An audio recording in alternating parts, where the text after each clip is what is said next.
Hello again, everyone. Welcome to the Options Mentor. Now we're headed into the Fed decision week. With the Fed decision, it's widely expected to be a 25-point basis cut. So we shall see if that happens. Also, going forward, I think the market is looking for another cut or two, maybe one each meeting for the rest of the year of 25 points each. So if the market gets what it expects Wednesday, a 25 basis point cut, and then the forward prediction out of that in the press conference, I think that the market may actually stall here, maybe even sell off a little bit because this will be a sell the news situation if they just get what they expect, because this move's really priced in. We're at all-time highs here, 67.91 or right at it. So I think it's all priced in 25 and into more. If we get that, the market probably will feel maybe even a sense of, hey, let's sell the news. Now, if anything falls short of that, could be even more of a sell-off. And I guess to really get a substantial rally, they would have to cut more than 25, or at least promise more than two more cuts of 25. So I think the chances of a strong rally off of the Fed announcement are probably fairly slim. You could get a little one, but like I said, I really think if they get what they want, there'll still probably be a pullback. May take you into Thursday or Friday to get to that, but I think that will be coming. But I do think this is a week to be cautious about volatility and make sure that you have a lot of room. So to that end, I'm going to once again go back to a fly diagonal setup, something I just covered again in my new course, 2025 Updates, which updates all of the trades that I do, how I enter them, how I adjust them. It's the links there in the description if you want to purchase that course. And of course, my trade alert service uses those trades. That link's also in there if you want to join that. So let me share my screen here and we'll get started. So if we look here at the expected move by Wednesday afternoon, that's the 29th, it's around $80, 77.94. Now, of course, the expected move is what the market makers are thinking based on pricing pressure, that type of thing. It could be right, it can be wrong, but it's usually a pretty decent marker of things. And then by Friday, possibly 111 up there. So we need some room this week as we go in. We do have a VIX that's not really high relative to where it's been till just very, very recently. So we're down here at 16 on the VIX. So let's take a look at what we can do here.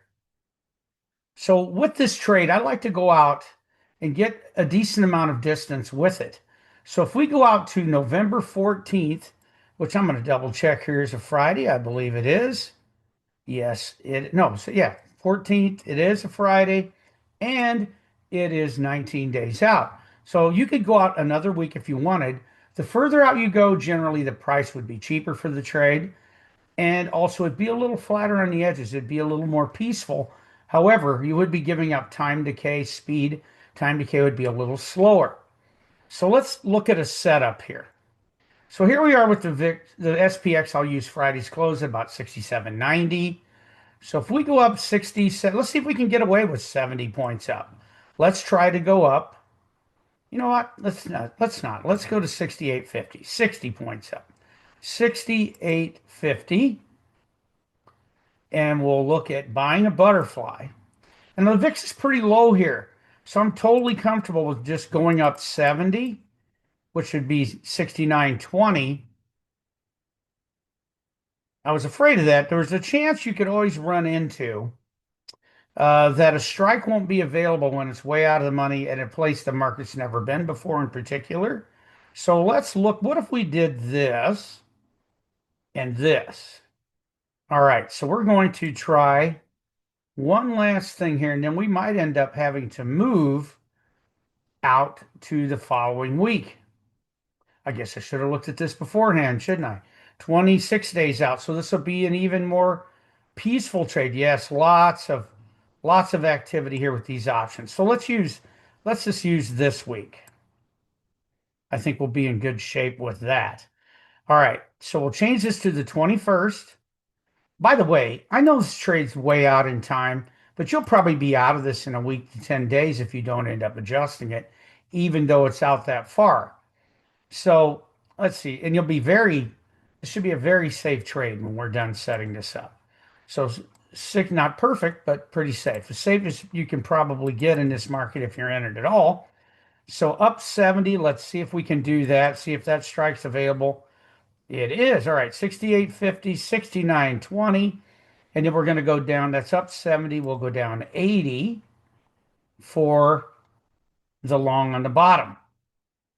So it's an asymmetrical fly, meaning that one side is closer to the money than the other. So we went down 80, 68.50 down to 67.70, and we went up 70. Look how flat this is, very flat.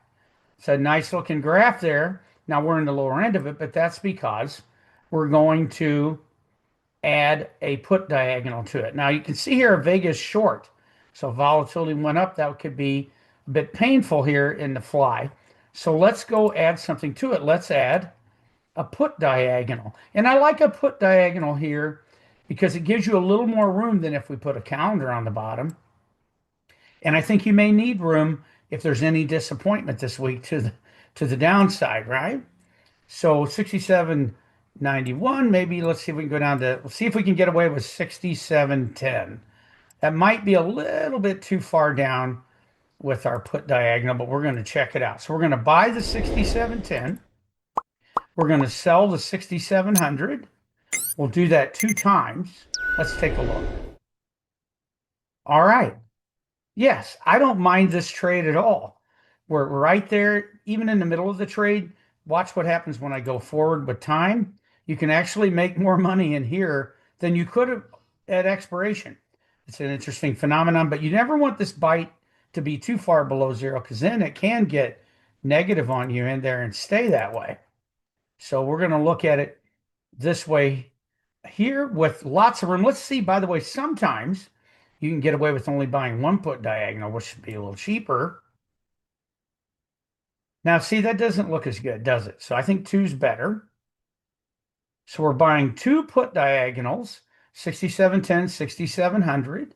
We're going to have an incredible amount of room. Let's look at this. So our lower break even is about 6610. Upper break even.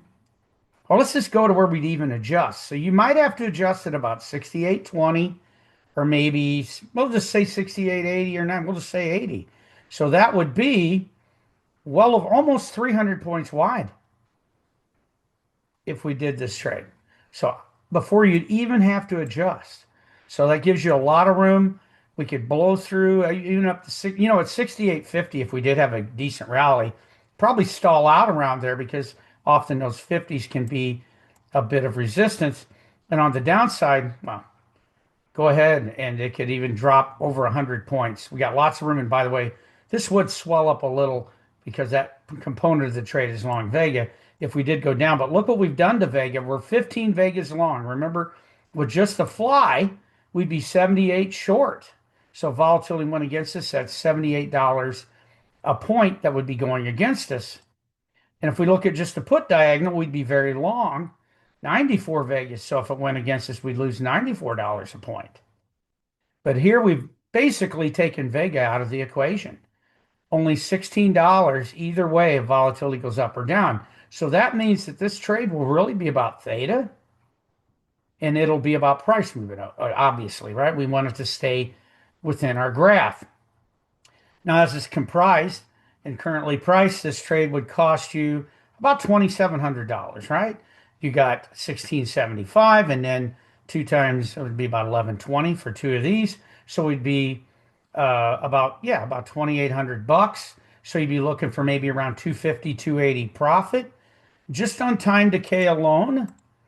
Let's see, you might be there by even 250 by the first, which is, what is that? That's actually that'd be Saturday. So it'd be a week from Monday. You may be out of this.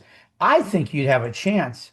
I'm not saying it's a strong one, but if you just look for 7 or 8%, I think you got a decent chance of being out of this trade by this Friday if you put it on Monday, unless we have a really haywire move and you have to repair the trade or something.